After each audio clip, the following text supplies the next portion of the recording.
Good morning. This is Horizon's Middle East and Africa. Our top stories this morning. The dollar rises and yields pull back after a rally as investors weigh the impact of another Trump presidency in the wake of his debates with Joe Biden.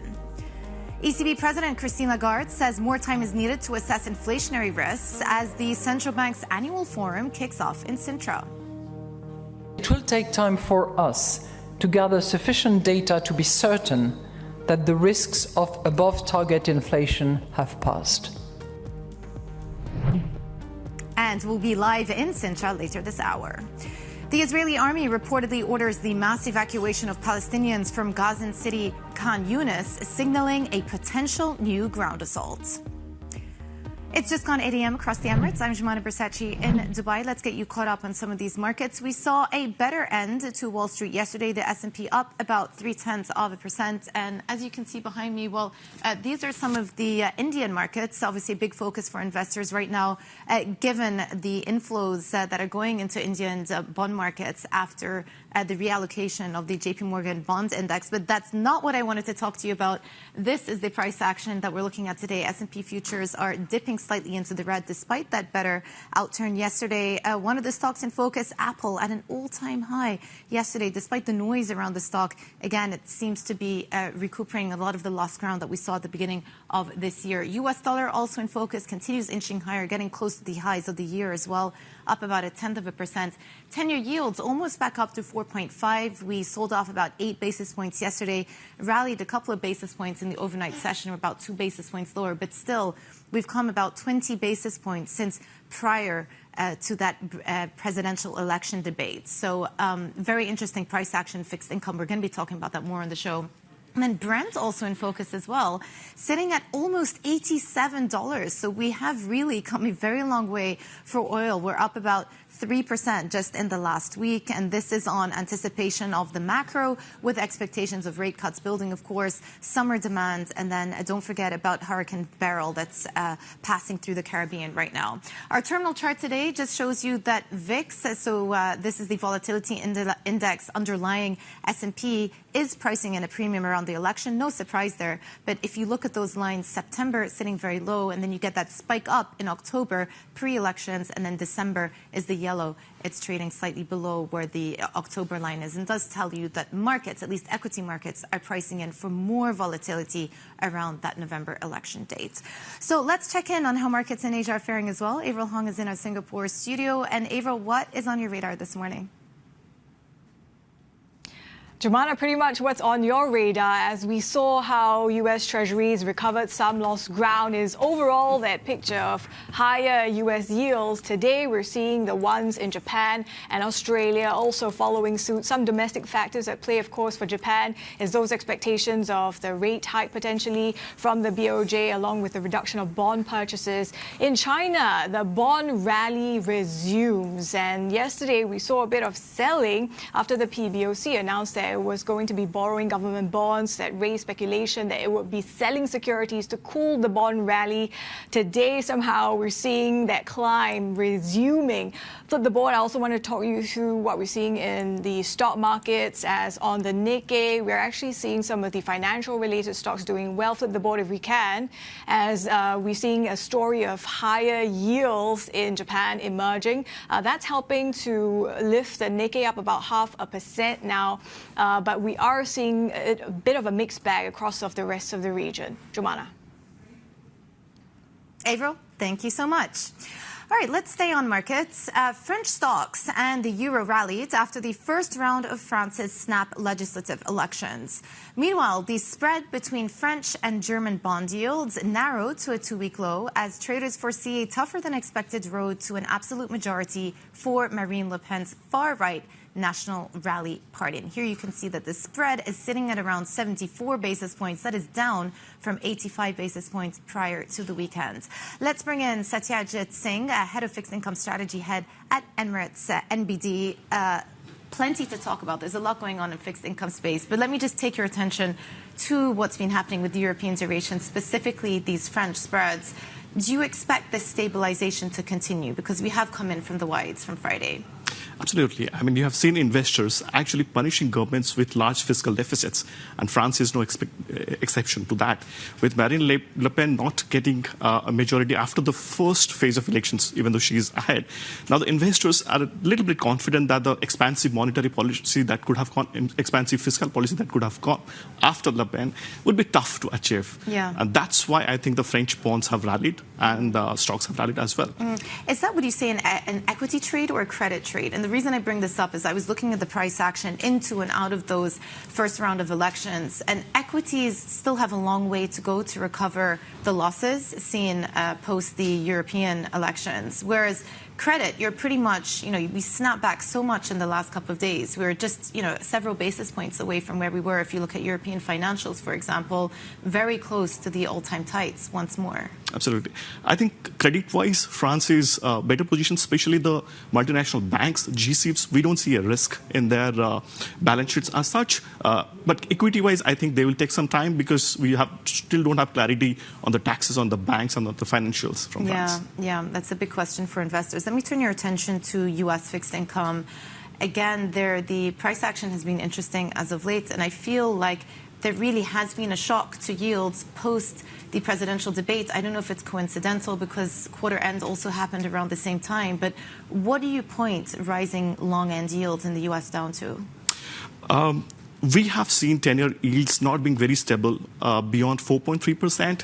Our fair value assessment is that it should range between 4.3 to 4.7% unless there's something really breaks in the US. But it is interesting after Friday, the price action. I think if you look at most of the strategists, what they expect is that if Trump comes to power at that point of time, we might see fiscal deficit going up. And as I told before, investors are punishing governments with higher fiscal deficits. So yields, I don't see actually yields going below 4% or staying below 4%, even if Fed starts cutting rate later this year. What fixed income markets do you like then?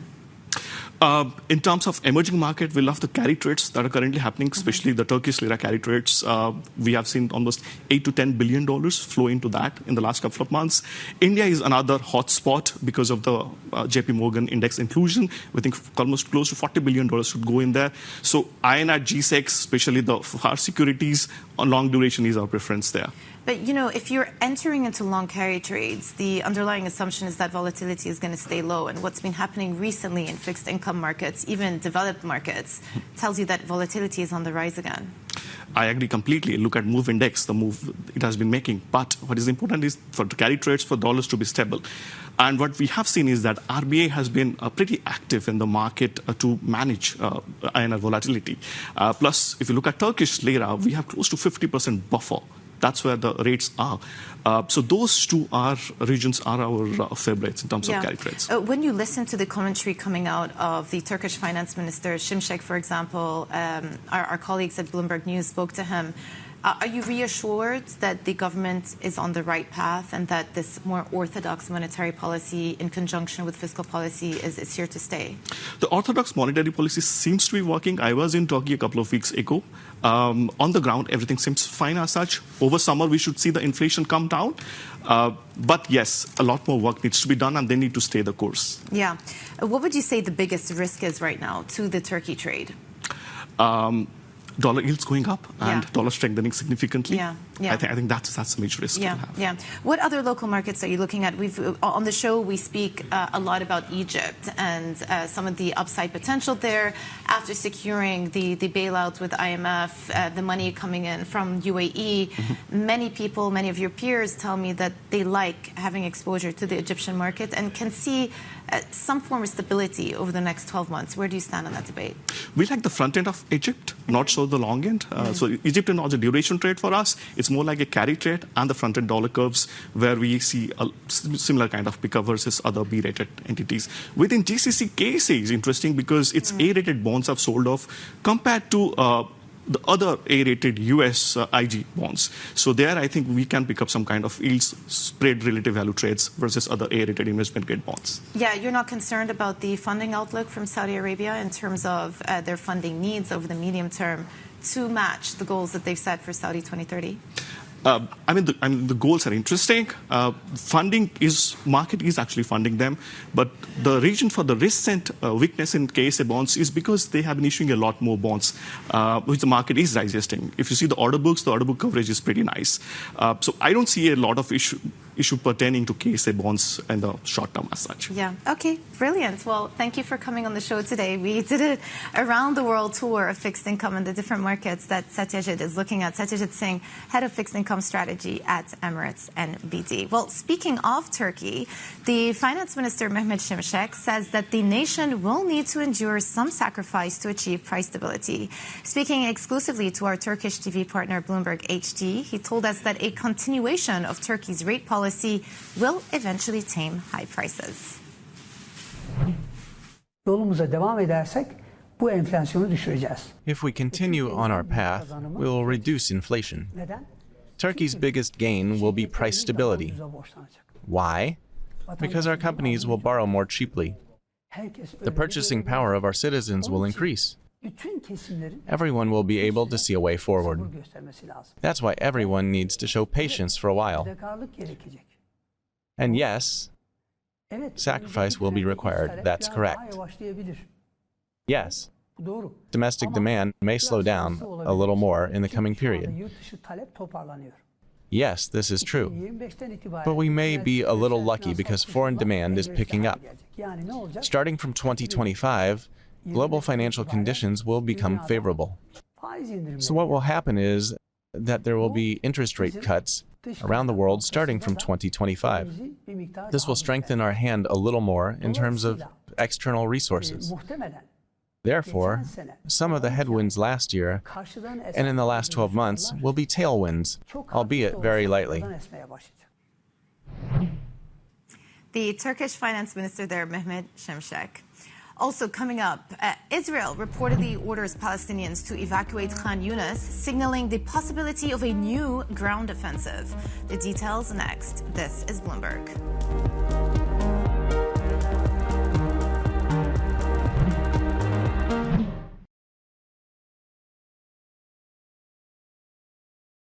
On July 4th, the UK decides. Tune in to Bloomberg Television for special coverage of the UK election results.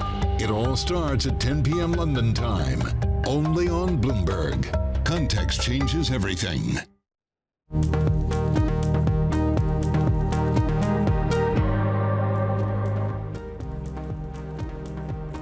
Welcome back to Horizons Middle East and Africa. I'm Jumana Bersachi in Dubai. The Israeli army has reportedly ordered a mass evacuation of Palestinians from much of Khan Younis, signaling a new likely assault. The Gaza Strip's second largest city was destroyed in a long assault earlier this year. And large numbers of Palestinians had moved back to Khan Younis to escape another Israeli offensive in the southern city of Rafah. Let's bring in Paul Wallace, who leads our Middle East economy and government coverage. Paul, what I find interesting about all of this is it wasn't so long ago that the Israeli Prime Minister Netanyahu was saying that he was looking to reduce the intensity of fighting within Rafah or more broadly within Gaza. But now he's sending a signal that there could be another assault about to happen on Khan Younis. Absolutely. Khan Younis was a city that the IDF cleared late last year, soon after their ground offensive. In fact, after Gaza City in the north of the Strip, it was pretty much the second place that the IDF went into. And it was, as I said, it was meant to have been cleared of Hamas combatants. Regarding Netanyahu's comments, he seemed to be talking specifically about Rafah and indicating that operations in Rafah, which in some ways the IDF has presented as the last major battle of the war in Gaza, will soon be over. But I think what we are seeing now, if the IDF does go back into Khan Younis in a big way, is that intense fighting is certainly not over. Yeah, so it's interesting. So the comments must have been in relation to Rafah, and everyone took that to believe that the fighting in Gaza as a whole would calm down and perhaps it would kick up again in the north. But what does this tell you about the IDF's ability to deal with the Hamas regrouping that's taking place and the fact that according to their own intelligence, a regrouping has taken place within Khan Younis. It has. I think it shows that they're struggling. This is not the first time they've had to go back into an area that they'd previously cleared. This has happened, in fact, on numerous occasions in the past 2 months in parts of Gaza. The IDF strategy is to clear an area, send in troops, clear it, and then to almost immediately move out. Now, whilst Israel said from the start, and the West and the US and even Arab allies said this was the best thing to avoid an occupation of the Gaza Strip, the problem is it's creating a bit of a power vacuum. The Americans have voiced concerns over this. Some former US generals have even gone so far as to say that Israel should actually stay in areas that the IDF goes into, at least for a short while, simply to create security. So what this power vacuum is doing is allowing Hamas to regroup in some areas, and the IDF is struggling to stop that. Should Israel go for this new ground offensive, or a renewed ground offensive once more into Khan Younis, what does that mean about what could potentially happen with that northern border within Lebanon? Again, there have been conflicting signals here about Israel's appetite to go ahead with a ground offensive. With Lebanon, certainly. And we're seeing the rhetoric steadily ratcheting up when it comes to both Hezbollah and Israel. What the US and the French, who are leading diplomatic efforts to avoid a war, and others have said all along, and they've certainly said this in the last month, is that it's going to be extremely difficult to avoid tensions between Hezbollah and Israel escalating even further if there's no ceasefire in Gaza. So if we see Israeli troops going back into Khan Younis and maybe other parts of the Gaza Strip in a big way, I think that's only going to make tensions on Israel's northern border even worse. Right, because it will embolden Hezbollah if they see another front opening up. Paul, thank you as ever for the evaluation of what's going on within Israel and Gaza. Paul Wallace, our Middle East economy and government reporter.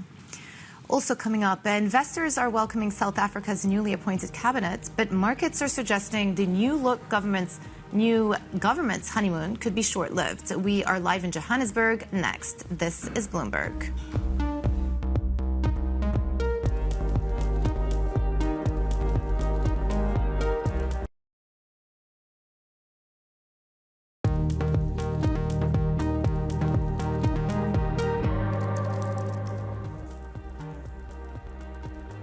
Welcome back to Horizons Middle East and Africa. I'm Jumana Bersachi in Dubai. Now for a look at some other stories we're following this morning. The U.S. Supreme Court has ruled that former President Donald Trump has some immunity from criminal charges over his alleged efforts to overturn the 2020 election results. The justices ruled for the first time that former presidents are shielded from prosecution for some official acts taken while in office. The move has dealt a near-fatal blow to the push by prosecutors to go to trial before the November election. President Biden has lambasted the ruling. No one is above the law, not even the President of the United States. Today's Supreme Court decision on presidential immunity, that fundamentally changed. For all practical purposes, today's decision almost certainly means that there are virtually no limits on what a president can do. Bloomberg has learned that the Democratic National Committee, the DNC, is considering formally nominating President Biden as early as mid-July. Sources say a potential date for the nomination is July 21, when the Democratic Convention's Credentials Committee meets virtually. The DNC says the plan is not a response to the fallout from Biden's poor debate performance.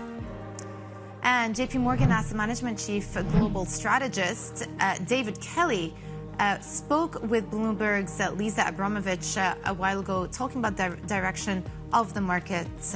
But right now we're going to move on and talk about South Africa. Now, investors have welcomed the appointment of South Africa's unity government cabinet, with the new executive made up from ANC and opposition ranks seen as business-friendly.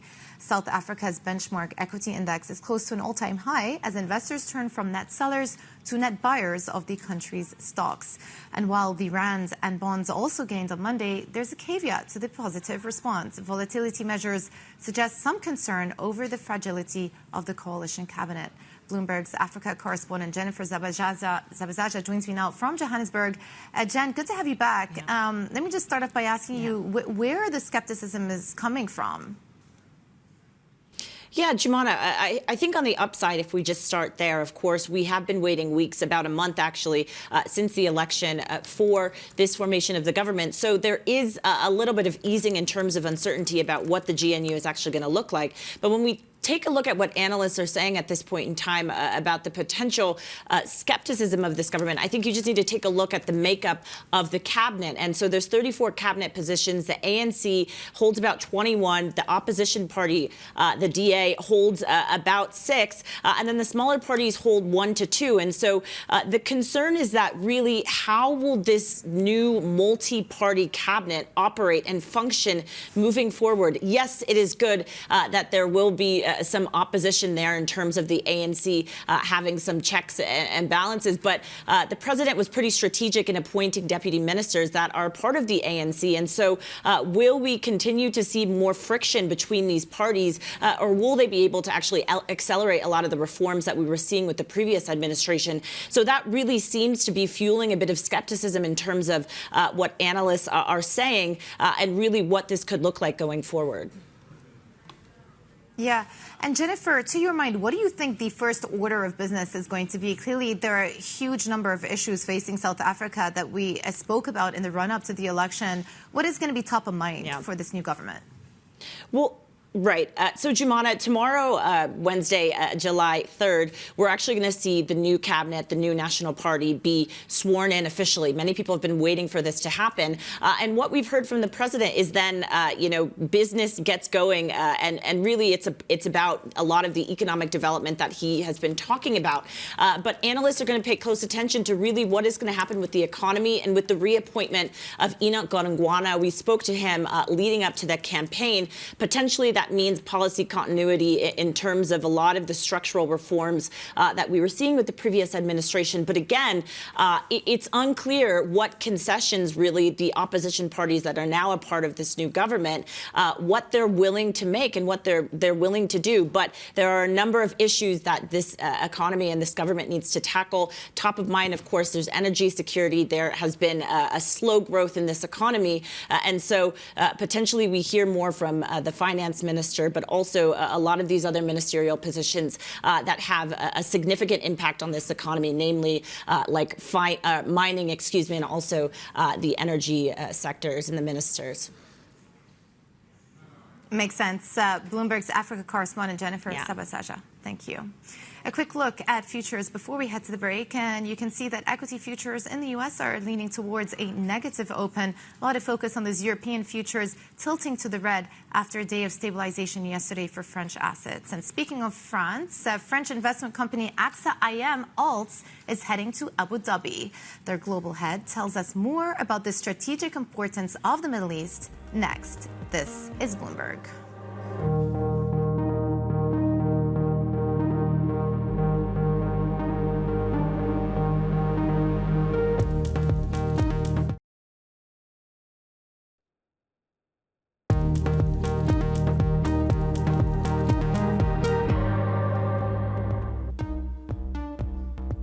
Good morning. This is Horizon's Middle East and Africa. Our top stories this morning. The dollar rises and yields pull back after a rally as investors weigh the impact of another Trump presidency in the wake of his debate with Joe Biden.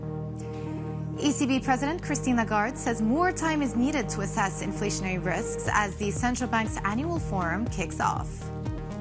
It will take time for us to gather sufficient data to be certain that the risks of above-target inflation have passed. We're live in Sintra later this hour. And the Israeli army reportedly orders the mass evacuation of Palestinians from Gazan city Khan Younis, signaling a potential new ground assault. It's just gone 8:30 a.m. across the Emirates. I'm Scemama in Dubai. A checkup for you on how markets have fared. We did see a positive risk-on sentiment across European assets and Wall Street yesterday. The S&P ending in the green, Apple at an all-time high. So something to keep an eye out from within the tech space. And of course, a lot of focus on some of the European price action yesterday. Stabilization coming through for those French spreads. And CAC 40 ending the day about 1% higher. But today you can see S&P futures are slipping down about 0.2%. The dollar is trading slightly firmer as we continue to inch towards the highs of the year. 10-year yields also in focus. We've moved about 20 basis points in the last week, sitting at 4.44 now, a couple of basis points lower overnight. And then Brent continues to rally. We are up about 3% in the last week, now just shy of $87. One chart I want to draw your attention to today is the VIX index, and it just shows really that the premium going into the November elections, if you flip the board, we'll just see them now. The premium is pretty high around November. That's that blue line there. October VIX future trading at a premium versus the September and December VIX indices, and just tells you that investors are beginning to price in that volatile outcome into and around the U.S. elections. Now, let's check in also on how markets in Asia are faring. Averill Hong is in a Singapore studio. Averill, over to you. Yeah, Scemama, we're seeing as those U.S. 10-year yields hover near the 4.45 level, that pressure is coming through for Asian currencies, given the strength in the greenback and overall that narrative of higher U.S. yields, particularly in the long end of things. So today, you can see how the dollar-yen is faring, 161.6 thereabouts, but also dollar-China in focus. Today, we saw the PBOC coming through with a tweak on the yuan fix. Offshore yuan is well past 730 against the greenback. Onshore yuan, weakest level against the USD since November. The other currency pair I wanted to highlight is what we're seeing in the Korean won. It is the worst performing Asia currency today, and this is no thanks to the CPI print coming in cooler than economists expected and showing that maybe we're going to see those rate cuts from the Bank of Korea come August. Let's also talk through what we're seeing in the stock markets, because we are seeing, despite the financial-related stocks helping to provide a bit of a lift to Asia's stock gauge, these are among the counters that are the biggest drags. Hyundai, Kia, these automaking related stocks out of South Korea, and this is against the backdrop of sales yesterday showing that the picture in the U.S. looking quite bleak, weak U.S. sales. Of course, the Japanese financial-related stocks are the ones that are helping to prop up the benchmark today. Scemama. Excellent. Averill, thank you for the overview. Abu Dhabi is fast emerging as a key hub for financial firms as foreign companies explore Middle East expansions. French investment company AXA IM Alts has chosen to open its first office in the region in Abu Dhabi, which coincides with a broader shift in wealth to the capital. Let's bring in Isabelle, the global head of AXA IM Alts, who joins us down the line. Good morning to you. Let me just start off by asking you what prompted the decision to open up an office in the Middle East and specifically in Abu Dhabi? We are expanding our business. Alternative is our asset classes that are growing. So we are expanding our business everywhere in the world, and notably here in the Middle East, where we already have some very important LPs. So the objective for us is to be closer to our investors, be closer to those LPs, and further develop our business here in the region. And how did you pick Abu Dhabi over some of the other regional hubs that are available here? Did you have conversations about potentially opening up in Riyadh, Dubai? Why did you choose Abu Dhabi in the end? But Abu Dhabi is an established area, very well organized with strong regulations. So, and we already have some very important LPs in the country. So that was the idea behind this. But of course, the objective is to really, from there, cover the entire region. All right, let's move on to some of the other stories we're looking at this morning. Morgan Stanley is scrapping a cap on bonuses for bankers in London and a shift towards the bonus-heavy packages of their New York counterparts.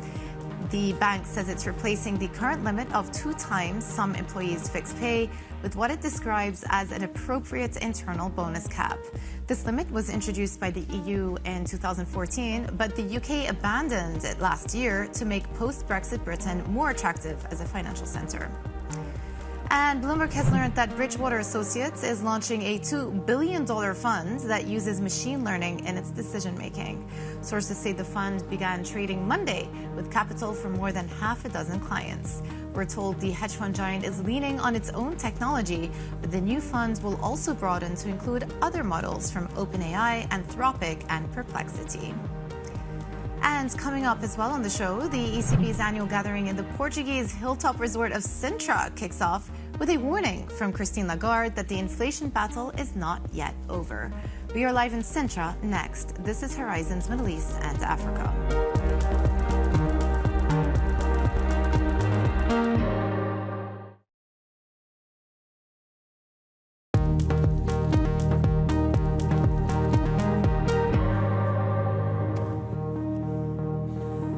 Welcome back to Horizons Middle East and Africa. I'm Johanna Bersachi in Dubai.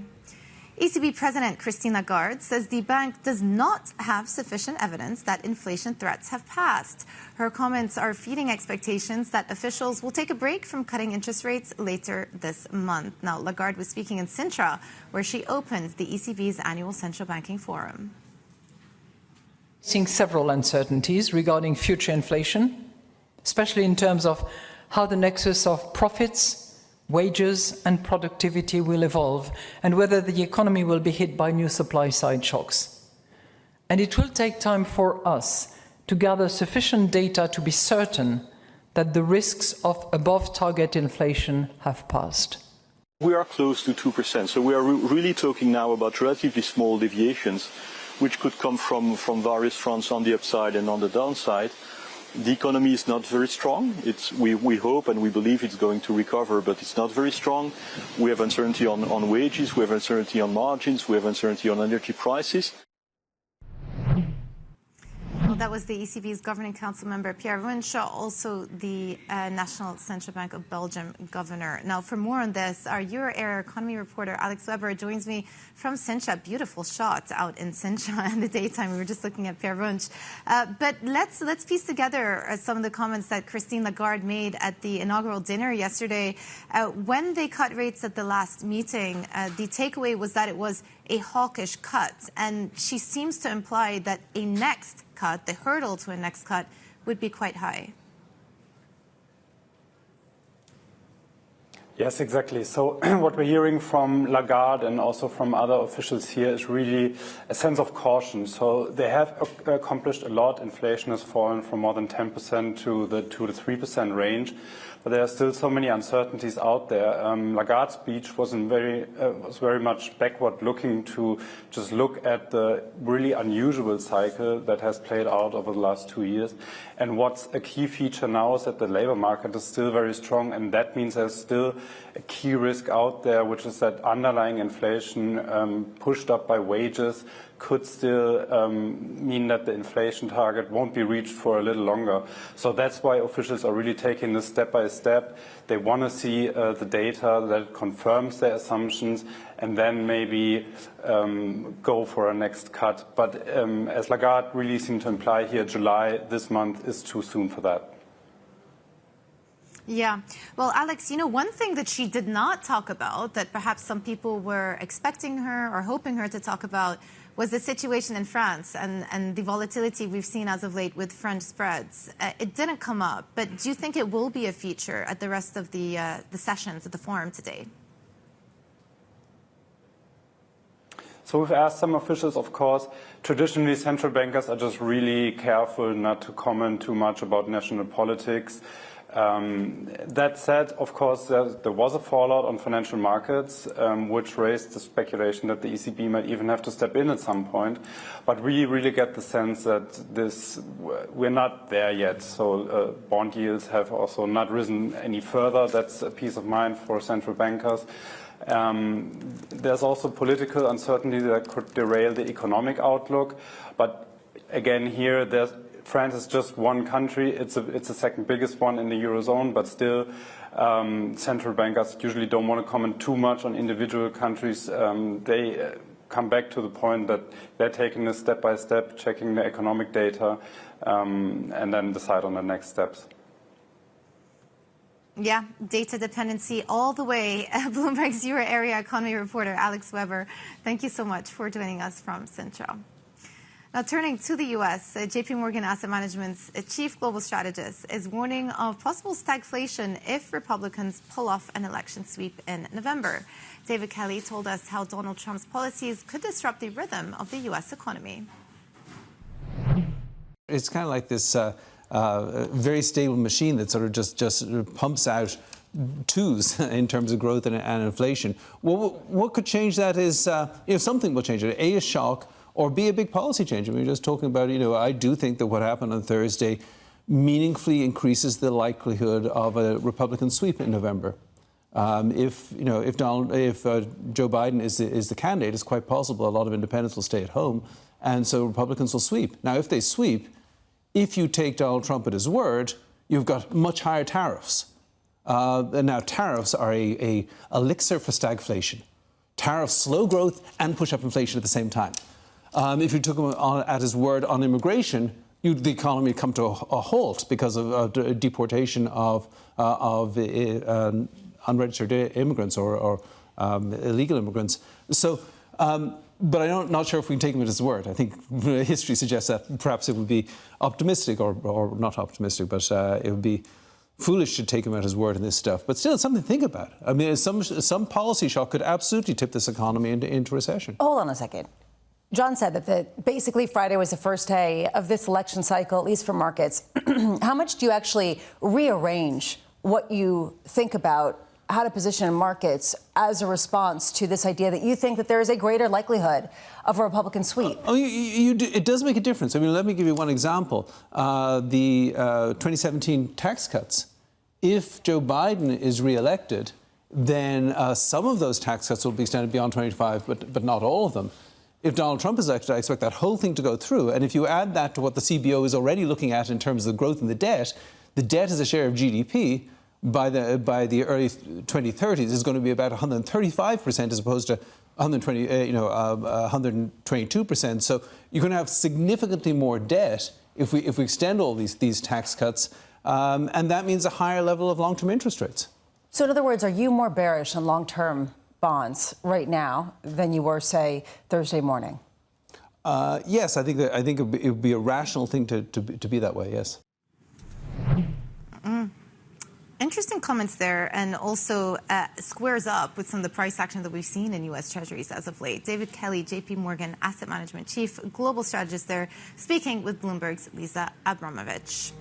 Now, also coming up, the influence of Middle Eastern sovereign wealth funds is growing on the international monetary and financial system. More on what is driving the push next. This is Bloomberg.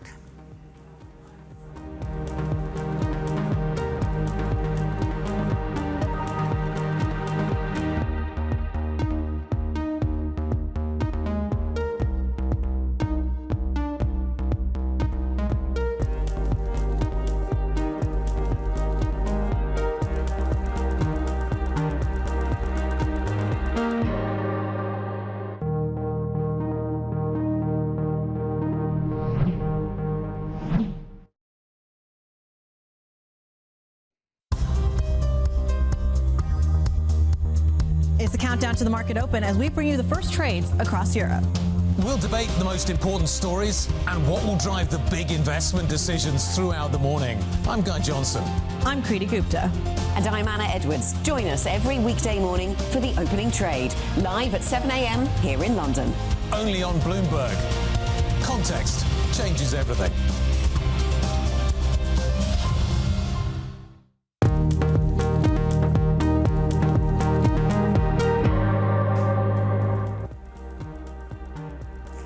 Welcome back to Horizons Middle East and Africa. I'm Scemama in Dubai.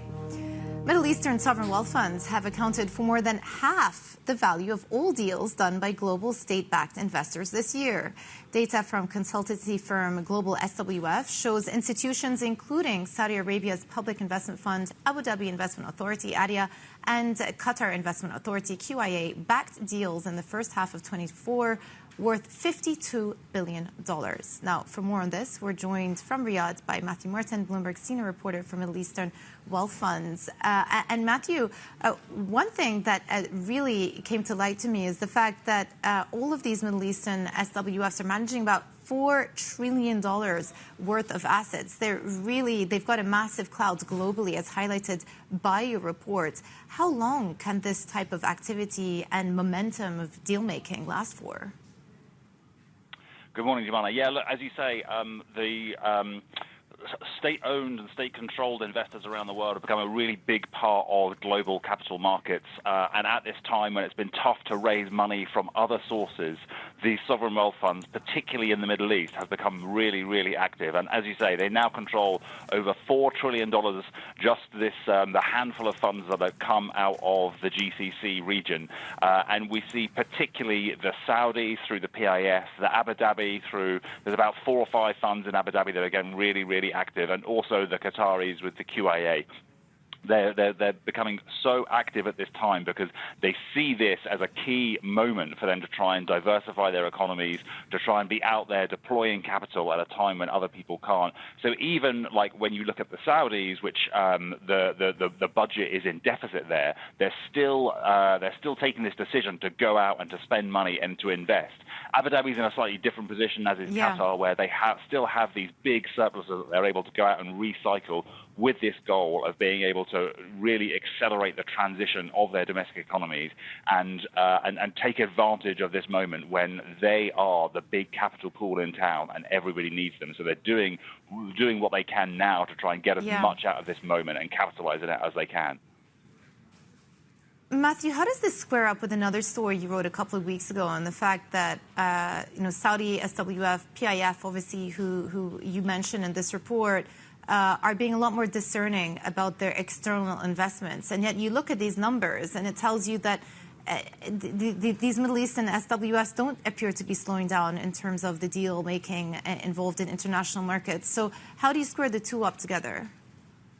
Well, I think what you see is the PIF was, according to this data from Global SWF, they say that the PIF is the most active state-owned fund in the world, again, in the first half. It was the most active also last year as well. But one of the things that puts the PIF at the top of that table is that it's doing so much domestically as well. It's spending billions and billions of dollars in the domestic economy. So whereas ADIA and the QIA and some of these other funds are doing these big international deals, the PIF does a few of those, but it also does a huge amount domestically as well. If you look at some of the biggest deals that the PIF did in the first half of this year, then one of them is a big investment in this mobile telecom towers company created by STC, so it's a domestic play, helping support STC in this strategy of going and expanding. And also the other big deal it did was through Alat, the electronics manufacturing arm. It did a deal with Lenovo, which, although it was an external investment, it was done on the premise of getting Lenovo to put a manufacturing facility inside Riyadh. And so that's what we increasingly see Saudi through the PIF doing. If it's going to spend money abroad, it needs to have a local angle. So it's still spending big, even at this time of tightened finances. Yeah. But it means that everything needs to have this angle to promote local development. Yeah, makes sense. Matthew, thank you so much for bringing us this story. Matthew Merton, Bloomberg senior reporter for Middle Eastern wealth funds. And for more of these stories looking into the intersection of wealth and power in the region, make sure you sign up for our Mideast Money newsletter on Bloomberg.com. Chinese EV giant BYD sold a record number of electric and hybrid cars in the second quarter, boosted by discounts and new technology. For more, let's bring in Asia transport reporter Danny Lee. Danny, how good were these numbers for BYD, and what do they mean for the rest of the industry? Yeah, BYD sold just short of 1 million vehicles for the second quarter, a new record for the quarter, and also boosted by a record number for the month of June. So they're carrying a lot of strong momentum as they have to cut prices in order to stoke the demand to convince consumers to buy. Otherwise, sales would be lagging. And the benefit is the rest of the industry is also cutting prices. Consumers are benefiting from lower cost EVs and hybrid vehicles. And so therefore, we've seen quite a few Chinese EV players, Chinese auto players, sell record numbers in the month of June. And so the momentum is quite strong. And when we see them selling well in the likes of China, they are looking to places like the Middle East and Africa, amongst many regions, to expand aggressively. And BYD, just one of the many who's now expanded to about 20 countries in the Middle East and Africa region, most recently Tunisia being one of them. So they're at BYD really confident about your part of the world, and it's really fascinating to see just how well they can translate their success in China into somewhere like the Middle East and Africa region. And what about the competition with Tesla? How did they become a top EV seller again? Yeah, I mean, this is going to be fascinating. We'll see in the next several hours from now Tesla reporting its second quarter sales figures.